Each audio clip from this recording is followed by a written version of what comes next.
अब इस वीडियो में हम देखने जा रहे हैं client server model. Client server model क्या होता है कि एक नॉर्मल यूजर या क्लाइंट या आपका ब्राउजर रिक्वेस्ट भेजता है सर्वर के पास, उस सर्वर रिस्पॉन्स भेजता है उस रिक्वेस्ट से रिलेटेड। तो इससे पहले वीडियो में हमने देखा था कि ब्राउजर और सर्वर कैसे क्या इंटरेक्ट करते थे, वो एक ओवरव्यू था, बेसिक चीज थी वो। अब इस चीज को डीपली देखते हैं कि हाँ कि ये रिक्वेस्ट सर्वर के पास जाती कैसे है, सर्वर उसका रिस्पॉन्स कैसे देता है और पूरी प्रोसेस क्या है। इस पूरी प्रोसेस में क्लाइंट जब रिक्वेस्ट भेजता है तो क्लाइंट के पास से रिक्वेस्ट किस तरीके से सर्वर तक पहुंचती है और सर्वर से रिस्पॉन्स किस तरह से आता है। तो सबसे पहले क्या होता है, क्लाइंट कुछ भी अपने ब्राउजर पे सर्च करता है कि हाँ कि यहाँ पे कुछ यूआरएल भेजा उसने और उस यूआरएल से रिलेटेड रिक्वेस्ट जाती है सर्वर के पास में। अब ये रिक्वेस्ट जाती किस तरह से वो देखते हैं।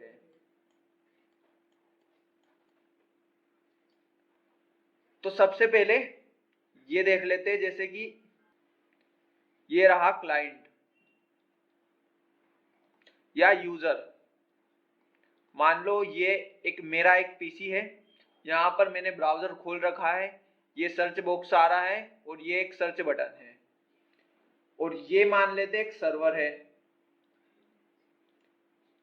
अब सर्वर क्या होता है, सर्वर भी एक कंप्यूटर ही होता है, बस वो कंप्यूटर 24/7 ऑन रहता है। जब भी उसके पास कोई रिक्वेस्ट आती है तो वो उस रिक्वेस्ट से रिलेटेड वो रिस्पॉन्स देता है। अब ये कंप्यूटर भी कनेक्ट होगा इसके डीबी से, ये कनेक्टेड है अपने डीबी से, तो ये हो गया डेटाबेस और ये हो गया सर्वर का कंप्यूटर। अब पूरी प्रोसेस कैसे होती है वो देखते हैं। तो सबसे पहली प्रोसेस होती है कि मैं यहाँ पर मेरे वेब ब्राउजर में सर्च करता हूँ, जैसे मैंने सर्च किया www.youtube.com। अब क्या होता है, आपका ब्राउजर इस यूआरएल को उठाता है और ये यूआरएल जाता है सबसे पहले डीएनएस सर्वर के पास।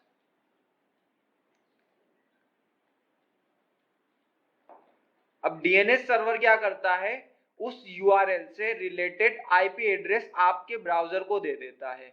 तो इसमें जाएगा यूआरएल और वहां से रिटर्न आएगा आईपी एड्रेस। आईपी एड्रेस क्या होता है, आईपी एड्रेस वो एड्रेस होता है जहां पर उस यूआरएल से रिलेटेड सर्वर होस्ट है, मतलब उस जगह पे वो सर्वर रखा हुआ है, उस जगह पे आप जाके और वहां पर रखे हुए डॉक्यूमेंट्स को आप वहां से ले सकते हो कि हाँ कि मुझे इस पेज से रिलेटेड डॉक्यूमेंट चाहिए या वेब पेज चाहिए, तो सर्वर आपको वो वेब पेज दे देगा। तो आपके पास आईपी एड्रेस आ गया। अब होता क्या है, ब्राउजर इस आईपी एड्रेस को लेता है और इस आईपी एड्रेस के थ्रू एक उस सर्वर तक टीसीपी आईपी कनेक्शन, जो हमने सबसे पहले पढ़ा था कि एक स्टैंडर्ड प्रोटोकॉल को फॉलो करता है इंटरनेट, तो वो प्रोटोकॉल टीसीपी आईपी प्रोटोकॉल के थ्रू एक कनेक्शन क्रिएट करता है बिटवीन सर्वर टू क्लाइंट।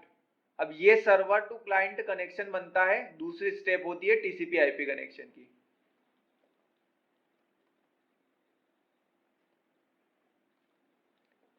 अब दूसरी स्टेप के बाद क्या होता है, जैसे ही सर्वर बोलता है कि ठीक है मैं एक्सेप्ट करता हूँ इस टीसीपी आईपी कनेक्शन को, हम डेटा शेयर कर सकते हैं, तुम जो भी रिक्वेस्ट मुझे भेजोगे उसका मैं रिस्पॉन्स दूंगा। तो अब होता क्या है, जैसे ही टीसीपी आईपी कनेक्शन एक्सेप्ट करता है सर्वर, तो वेब ब्राउजर एक रिक्वेस्ट मैसेज प्रिपेयर करता है। मैंने इससे पहले बताया था कि वेब ब्राउजर के थ्रू रिक्वेस्ट मैसेज जाती है। अब रिक्वेस्ट मैसेज प्रिपेयर करता है और वो रिक्वेस्ट मैसेज जो होता है वो होता है एचटीटीपी रिक्वेस्ट मैसेज।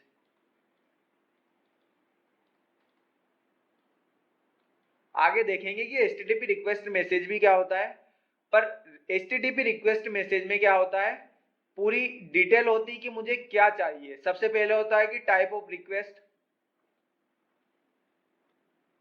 उसके बाद उसकी बॉडी, तो पहली चीज होगी टाइप ऑफ रिक्वेस्ट, दूसरी चीज होगी बॉडी, तीसरी चीज हो गई हेडर्स। अब टाइप ऑफ रिक्वेस्ट कौन कौन सी हो सकती है मैंने पहले बताया है, एक हो सकती है गेट, पुट, पोस्ट, डिलीट। अगर कोई बस वेब पेज चाहिए हो या कुछ डेटा एक्सेस करना हो तो वहां पे गेट रिक्वेस्ट होगी, कुछ डेटा को अपडेट करना हो तो पुट रिक्वेस्ट होगी, पोस्ट से कुछ डेटा सर्वर पर सेव करवाना हो तो वहां पे पोस्ट रिक्वेस्ट यूज होगी, अगर कुछ सर्वर से डेटा डिलीट करना है तो वहां पे डिलीट रिक्वेस्ट यूज होगी। तो ये सबसे पहले जाता है HTTP रिक्वेस्ट मैसेज में कि रिक्वेस्ट का टाइप कौन सा है। दूसरी चीज जाती है कि रिक्वेस्ट की बॉडी में क्या डेटा भेज रहे हो। रिक्वेस्ट की बॉडी में जब भी हम पुट रिक्वेस्ट भेजेंगे, पोस्ट रिक्वेस्ट भेजेंगे, डिलीट रिक्वेस्ट भेजेंगे, कोई सी भी रिक्वेस्ट भेजेंगे तो उसमें हम डेटा भेज सकते हैं कि हाँ कि इस डेटा से रिलेटेड डेटा को अपडेट कर दिया जाए, सेव कर दिया जाए या डिलीट कर दिया जाए, या इससे रिलेटेड और डेटा मुझे दे दिया जाए। तो वहां पर वो जो डेटा जाएगा वो बॉडी में जाएगा। वो हेडर्स क्या होते हैं? हेडर्स कुछ इंपॉर्टेंट चीजें होती है। तो हेडर में कुछ इंपॉर्टेंट चीजें जाती है, जैसे ऑथराइजेशन टोकन।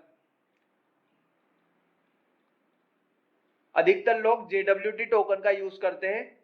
तो ऑथराइजेशन टोकन में क्या होता है कि सबसे पहले हमें जो सर्वर रहता है वो वैलिडेट करता है कि ये एक सही यूजर है कि नहीं है, अपनी वैलिडिटी को चेक करता है।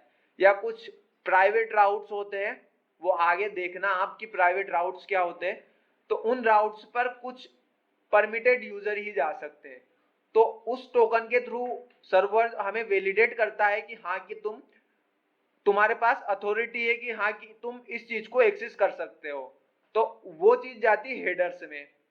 तो एक ऐसा मैसेज प्रिपेयर होता है जिसमें रिक्वेस्ट जाती है क्लाइंट से सर्वर के पास में। तो तीसरी स्टेप होती है ये इस HTTP रिक्वेस्ट मैसेज को क्लाइंट से सर्वर के पास में एज अ रिक्वेस्ट भेजना। तो तीसरी चीज होती है रिक्वेस्ट की।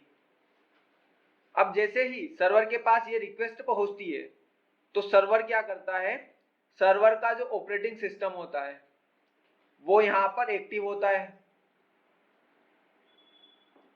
अब ऑपरेटिंग सिस्टम से क्या होता है, सबसे पहले जो मैसेज आता है, रिक्वेस्ट मैसेज आता है, उस मैसेज को ओपन करता है। उसमें जो भी डेटा पड़ा हुआ होता है, रिक्वेस्ट का टाइप पड़ा हुआ होता है, उस डेटा को वो सर्च करता है। जो भी कंट्रोलर्स प्रोग्रामर लिखते हैं उस कंट्रोलर के थ्रू अपने डेटाबेस में उस डेटा को सर्च करता है कि ये डेटा मेरे पास रखा हुआ है। सबसे पहले वैलिडेट कर लेगा, जो भी कुछ प्रोग्रामर्स ने लिखा होगा उसके हिसाब से जो एंड पॉइंट होते हैं वो एक्शन में आते हैं, और सबसे पहले डेटाबेस में सर्च करेगा कि ये डेटा मेरे पास रखा हुआ है। अगर रखा हुआ होगा तो जो सर्वर है वो भी एक HTTP रिस्पॉन्स मैसेज प्रिपेयर करेगा। अब इस रिस्पॉन्स मैसेज में क्या आएगा, इस रिस्पॉन्स मैसेज में मेजरली दो चीज आती है। पहली चीज आती है एक तो स्टेटस कोड। स्टेटस कोड कौन से होते हैं, जैसे कि हम जो भी रिक्वेस्ट भेजते हैं, अगर जो रिक्वेस्ट सक्सेसफुल होती है कि हाँ कि जिस डेटा को आपने मांगा है वो डेटा मेरे पास रखा हुआ है और मैं डेटा भेज रहा हूँ, तो वहां पे 200 से 299 तक के स्टेटस कोड यूज होते हैं। एक बहुत फेमस स्टेटस कोड है 404 पेज नॉट फाउंड एरर।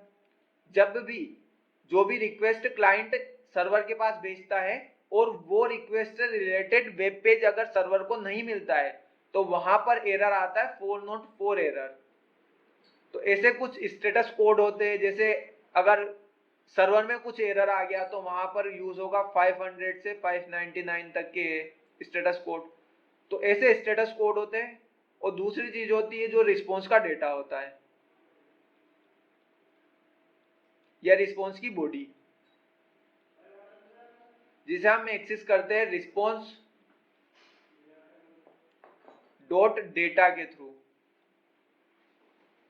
तो ये दो चीज स्टेटस कोड और रिस्पॉन्स का डेटा दोनों चीज प्रिपेयर करके और server as a response client के पास भेज देगा। तो तीसरी स्टेप में रिक्वेस्ट गई थी सर्वर के पास में, चौथी स्टेप में HTTP रिस्पॉन्स मैसेज प्रिपेयर करेगा, पांचवी स्टेप में रिस्पॉन्स मैसेज भेज देगा। और ये जो रिक्वेस्ट और रिस्पॉन्स भेजे जाएंगे ये उसी कनेक्शन के थ्रू भेजे जाएंगे जो सबसे पहले TCP/IP कनेक्शन क्लाइंट और सर्वर के बीच में इस्टेब्लिश हुआ था। उस कनेक्शन के थ्रू ही रिक्वेस्ट और रिस्पॉन्स आपस में इधर उधर जाएंगी, मतलब रिक्वेस्ट और रिस्पॉन्स आपस में इधर उधर ट्रेवल करेंगे। अब जैसे ही रिस्पॉन्स मैसेज क्लाइंट के पास में आता है, मतलब आपके वेब ब्राउजर के पास में आता है, जो वेब ब्राउजर होते हैं, वेब ब्राउजर के अंदर एक तो इंटरप्रेटर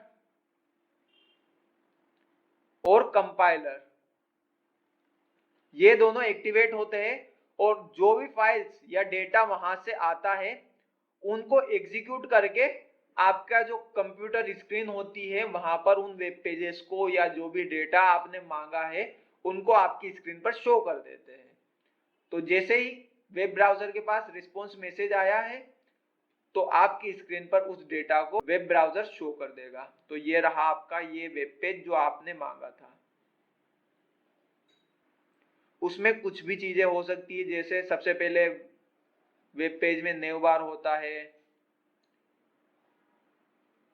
उसके अलावा जो कुछ भी चीजें होगी तो वो वेब पेज में आपको दिख जाएगा।